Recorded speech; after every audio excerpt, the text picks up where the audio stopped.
Eu me vinguei do vizinho barulhento de forma épica. Parte 1. Quando me mudei para esse apartamento, achei que finalmente teria paz. Era pequeno, mas charmoso, com uma varanda que pegava o sol da manhã e vizinhos aparentemente tranquilos. Eu estava recomeçando minha vida depois de um término complicado e tudo o que mais queria era silêncio e uma rotina nova. Mas bastou uma semana para esse sonho virar um pesadelo. Conheci o Jonas. Ou melhor, conheci o som do Jonas.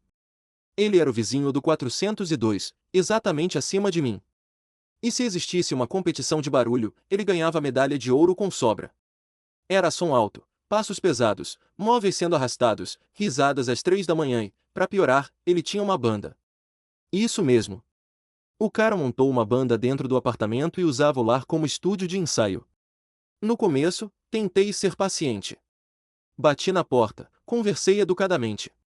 Ele pediu desculpas, jurou que ia melhorar. No dia seguinte, fez um after que foi até às 5 da manhã. Liguei para a síndica, fiz reclamação formal, falei com o zelador. Todo mundo dizia que ele sempre foi assim. Tentei ignorar. Comprei tampões de ouvido, mudei o sofá de lugar, fiz de tudo para isolar o som. Mas era impossível. Minha produtividade caiu, meu humor virou um fio de pavio curto, e eu passei a ter insônia crônica. A gota d'água foi quando ele resolveu tocar bateria num domingo às 7 da manhã. Sério. Bateria. Domingo. 7 da manhã. E ainda gritou da janela "Vai Brasil" como se fosse engraçado. Nesse dia, eu olhei pro teto, respirei fundo e pensei, chega. Se o Jonas queria fazer da minha vida um inferno, então ele ia descobrir como é morar com o diabo no andar de baixo. Só que o que ele não sabia é que eu era paciente. E criativo. E estava prestes a executar a trollagem mais épica do ano. Eu me vinguei do vizinho barulhento de forma épica. Parte 2. A primeira coisa que eu fiz foi observar. Se eu ia me vingar, precisava entender o inimigo.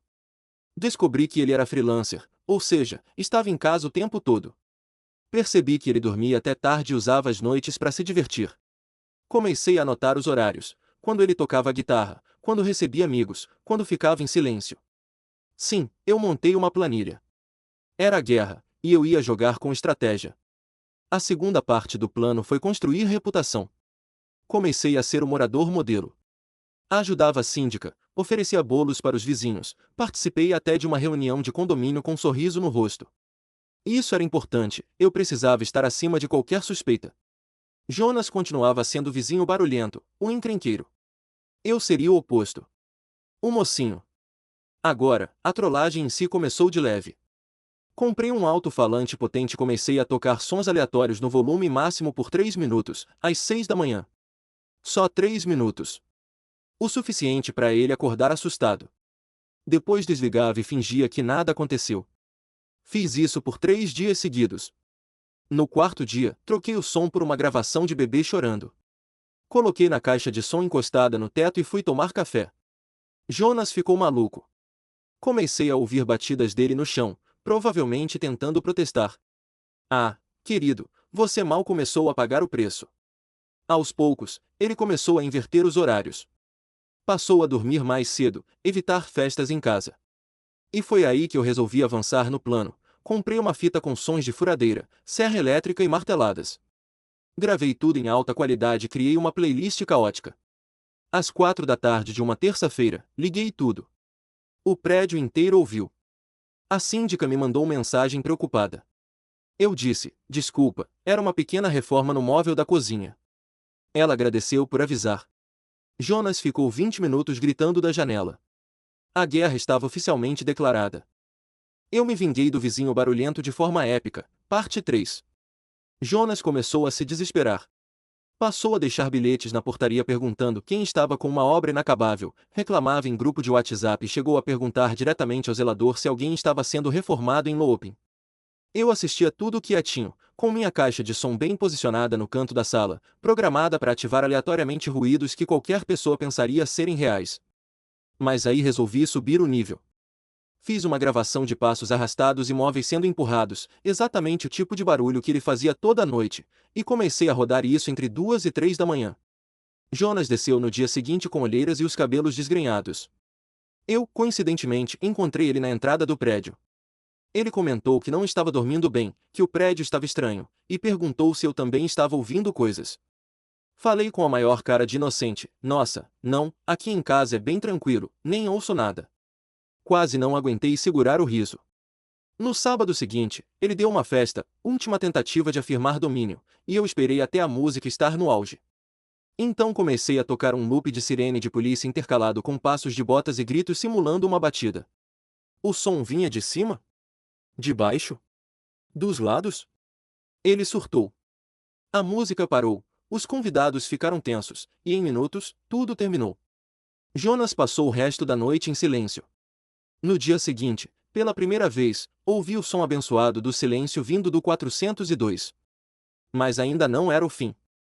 A trollagem do ano precisava de um grande finale. Eu me vinguei do vizinho barulhento de forma épica, parte 4. Depois que a última festa terminou em caos, eu sabia que ele estava por um fio. Então eu fiz o que qualquer pessoa sã faria, comecei uma campanha de assombração sonora. Comprei um sensor de movimento e conectei a uma caixinha Bluetooth escondida na minha varanda.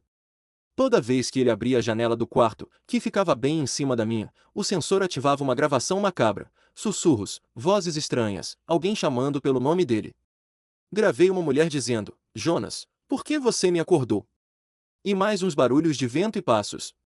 No começo, ele só fechava a janela assustado. Mas depois passou a olhar para baixo como se procurasse algo. Só que ele nunca ia imaginar que aquilo vinha de mim.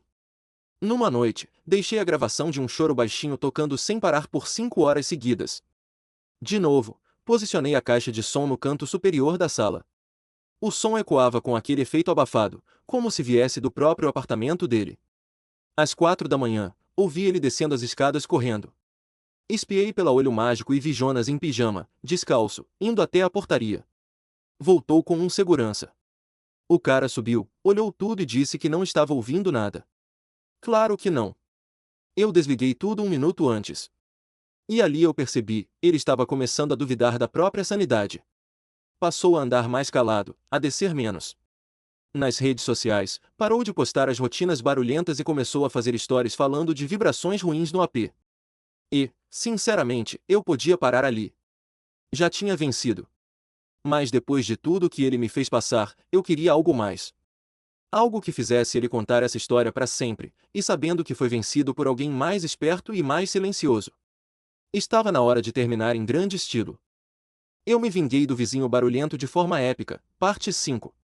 Com tudo pronto pro desfecho, imprimi uma carta em papel velho, com a fonte de máquina de escrever, para parecer antiga. Caprichei no drama, ao morador do 402, aqui jazem os ecos daqueles que nunca tiveram paz. Cada barulho, cada nota de guitarra, cada grito às 3 da manhã deixou cicatrizes. Mas a justiça tem seus meios. E você está ouvindo o passado cobrar o silêncio que você nunca ofereceu.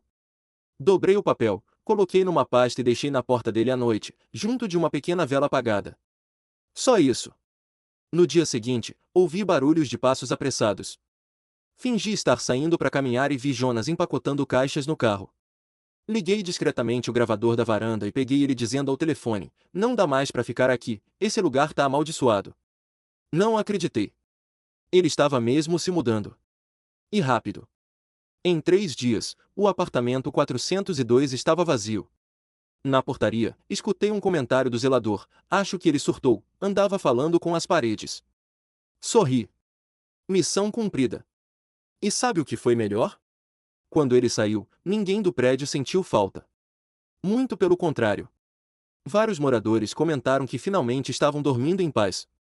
E aí, algo inesperado aconteceu. A síndica me chamou para conversar. Eu me vinguei do vizinho barulhento de forma épica, parte 6. Fiquei tenso. Será que alguém tinha descoberto? Será que a trollagem vazou?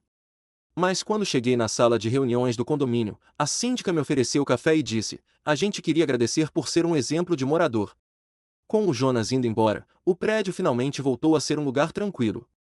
Eu não sabia se ria ou chorava. A mulher me ofereceu uma vaga na comissão de convivência, como representante dos moradores mais comprometidos com a paz do prédio.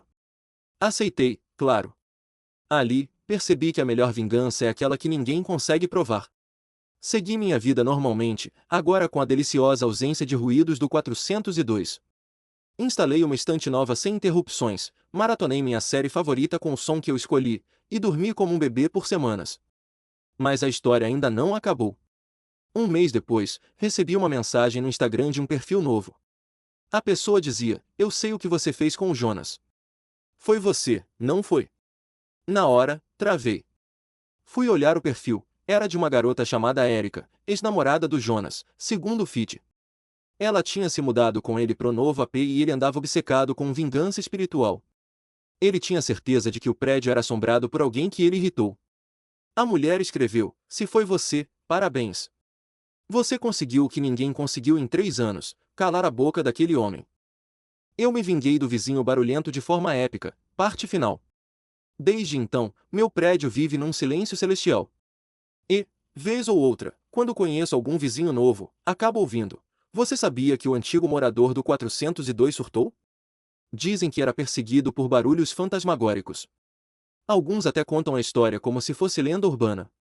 Eu só sorrio, tomo meu café e deixo a lenda crescer. A verdade é que nunca subestime alguém que só quer paz. A minha vingança não foi gritaria, nem confronto.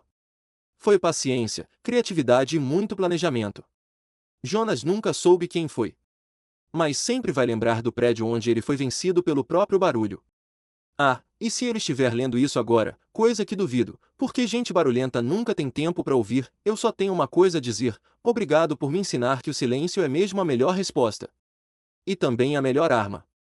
Essa história virou meu cartão de visitas, e sinceramente, eu não tenho o menor arrependimento. Porque se um dia alguém me perguntar se vale a pena se vingar de um vizinho barulhento, vou responder com orgulho: vale cada segundo, especialmente se for de forma épica. Se inscreve e ativa o sininho para mais.